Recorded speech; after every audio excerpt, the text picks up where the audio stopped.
Hi friends, അപ്പോൾ മലയാളീസ് കിച്ചണിൽ ഇന്ന് നമുക്ക് ഇഡ്ഡലിക്കും ദോശയ്ക്കും ഒക്കെ ചട്നി ആയിട്ട് യൂസ് ചെയ്യുന്ന ദോശപ്പൊടി അല്ലെങ്കിൽ ഇഡ്ഡലിപ്പൊടി എന്ന് നമ്മൾ ചട്നിപ്പൊടി എന്നൊക്കെ പലയിടത്തും പല പേരിലാണ് ഇത് പറയുന്നത്. ഉഴുന്നുപൊടി എന്നും പറയും. നമ്മൾ ഇപ്പം ഏത് ഒരു സൈഡ് ഡിഷായിട്ട് നമുക്ക് ഇഡ്ഡലിക്കും ദോശയ്ക്കും നമുക്ക് യൂസ് ചെയ്യാൻ പറ്റുന്ന വെളിച്ചെണ്ണ ഒഴിച്ച് നമ്മൾ യൂസ് ചെയ്യുന്ന ഒരു ഡിഷ് തന്നെയാണ്. അപ്പോൾ അത് ഇന്ന് ഞാനിവിടെ റെഡിയാക്കാൻ പോവുകയാണ്. ഞാൻ വീട്ടിൽ റെഡിയാക്കുന്ന മെത്തേഡിലാണ് ഞാനിത് ഇപ്പം കുക്ക് ചെയ്യാൻ പോകുന്നത്. ഞാൻ അതിന് വേണ്ടിയിട്ട് ഇതിനൊരു 3/4 കപ്പ് ഉഴുന്നെടുത്തിട്ടുണ്ട്. അതിലേക്ക് 2 ടേബിൾ സ്പൂൺ പച്ചരി, 2 ടേബിൾ സ്പൂൺ കടല, 2 ടേബിൾ സ്പൂൺ തൊമര, സാമ്പാർ പരിപ്പ്, ഇത് ഇത്രയും കൂടി ഞാൻ എടുത്തിട്ടുണ്ട്. ഇത് നമുക്ക് ഇത്രയും ഒരുമിച്ച് തന്നെ നമുക്ക് ഒന്ന് ചൂടാക്കി എടുക്കണം. അപ്പോൾ ചൂടാക്കാനായിട്ട് ഞാനിവിടെ ഒരു ചീനിച്ചട്ടിയിൽ പാൻ വെച്ചിട്ടുണ്ട്. അതിലേക്ക് ഞാൻ ഇതെല്ലാം കൂടി ചേർത്തു. ഇതിന് നമുക്ക് നന്നായിട്ടൊന്ന് ചൂടാക്കിയെടുക്കണം. ലേശം കുറച്ച് ഓയിൽ ഒഴിച്ച് നമുക്ക് ചൂടാക്കിയെടുക്കാം. നമുക്കിതിലേക്ക് വളരെ കുറച്ച് മാത്രം ഓയിൽ ഒഴിച്ചു കൊടുക്കാം. ഇതൊന്ന് സ്പ്രെഡായി നമുക്ക് ഇതിനകത്ത് എല്ലാത്തിലും അതിൻ്റെ ഓയിലിൻ്റെ മയം വരും.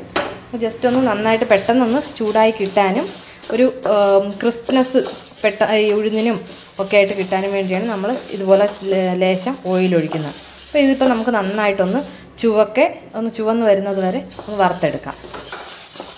നന്നായിട്ടൊന്ന് ചൂടായി വന്നിട്ടുണ്ട്. നമുക്കതിലേക്ക് അപ്പോൾ കറിവേപ്പില ചേർത്ത് കൊടുക്കാം. പിന്നെ ഈ ചൂടായി വരുന്ന ഈ സമയത്ത് വറ്റൽമുളക് ചേർക്കുന്നവർക്ക് വറ്റൽമുളക് ചേർത്ത് കൊടുക്കാം. അതുപോലെ കായം കട്ടയായിട്ട് യൂസ് ചെയ്യുന്നവരുണ്ടെങ്കിൽ അതൊക്കെ നമുക്ക് ഈ സമയത്ത് ചേർത്ത് കൊടുക്കാം. ഞാനിപ്പം മുളക് പൊടിയാണ് യൂസ് ചെയ്യുന്നത്. അതുകൊണ്ട് തന്നെ ഒന്ന് ചൂടായി മൂത്ത് വരുന്ന ആ സമയത്ത് ഞാൻ തീ ഓഫ് ചെയ്യുന്നതിന് തൊട്ട് മുൻപ് മാത്രം മുളക് പൊടി ബാക്കി വരുന്ന പൊടികൾ ചേർക്കത്തുള്ളൂ. അപ്പോൾ ഇതിനിപ്പോൾ നമുക്ക് നന്നായിട്ടൊന്ന് ചൂടാക്കിയെടുക്കാം. ഉഴുന്ന് മൂത്തിട്ടുണ്ട്. അപ്പോൾ ഈ സമയത്ത് നമുക്ക് ഇതിലേക്ക് ആവശ്യത്തിനുള്ള മുളക് പൊടി ചേർത്ത് കൊടുക്കാം. ഞാനിവിടെ 1.5 ടീസ്പൂൺ മുളക് പൊടി ചേർക്കുന്നുണ്ട്. എരിവനുസരിച്ച് കാശ്മീരി മുളക് പൊടിയാണ്. അതുപോലെ ഞാനിത് കുറച്ച് മാത്രമേ ഉഴുന്ന് എടുത്തിട്ടുള്ളൂ. അപ്പോൾ ഇത് കമൻറ്റ് വന്നതുകൊണ്ടാണ് നമുക്ക് ഇതുപോലെ ചട്നിപ്പൊടി ഉണ്ടാക്കണമെന്നൊരു കമൻറ്റ് കണ്ടതുകൊണ്ടാണ് ഞാനിന്നിപ്പം ഈ വീഡിയോ പോസ്റ്റ് ചെയ്തത്. ഇനി നമുക്കിതിലേക്ക് കായപ്പൊടി 1/4 ടീസ്പൂണിൽ ഒരു 2-3 പിഞ്ച് വരെ നമുക്ക് ചേർത്ത് കൊടുക്കാം. കൂടുതലായി കഴിഞ്ഞാൽ കായം കഴിക്കും. കായത്തിൻ്റെ ആ ഒരു ടേസ്റ്റ് നിൽക്കുകയും വേണം, എങ്കിൽ കൂടുതലാവുകയും ചെയ്യരുത്. ഇനി നമുക്കിത് തീ ഓഫ് ചെയ്യാം. കാര്യം ഈ ചൂടിൽ ഇപ്പോൾ ഉഴുന്ന് ചൂടായിട്ടുണ്ട്. ആ ചൂടിൽ നമ്മുടെ മുളകും കായവും നന്നായിട്ട് മൂത്ത് വരും. ഇനി നമുക്കിതൊന്ന് ആറിയ ശേഷം നന്നായിട്ട് പൊടിച്ചെടുക്കാം. നന്നായിട്ട് ആറിയിട്ടുണ്ട്. ഞാനതൊരു ജാറിലായിട്ട് മാറ്റി നന്നായിട്ട് പൊടിക്കാനായിട്ട് ഞാനിനി ഇതിലേക്ക് നമുക്ക് ഇതിൻ്റെ ടേസ്റ്റ് അനുസരിച്ച് ഇതിൻ്റെ അളവനുസരിച്ച് നമുക്ക് ഇതിലേക്ക് ഉപ്പ് കൂടി ചേർത്ത് നമുക്കൊന്ന് നന്നായിട്ട് പൊടിച്ചെടുക്കാം. അത് നന്നായിട്ട് പൊടിഞ്ഞ് നല്ല നൈസായിട്ട് പൊടിയണം എന്നുള്ളവർക്ക് അതുപോലെ പൊടിക്കുക.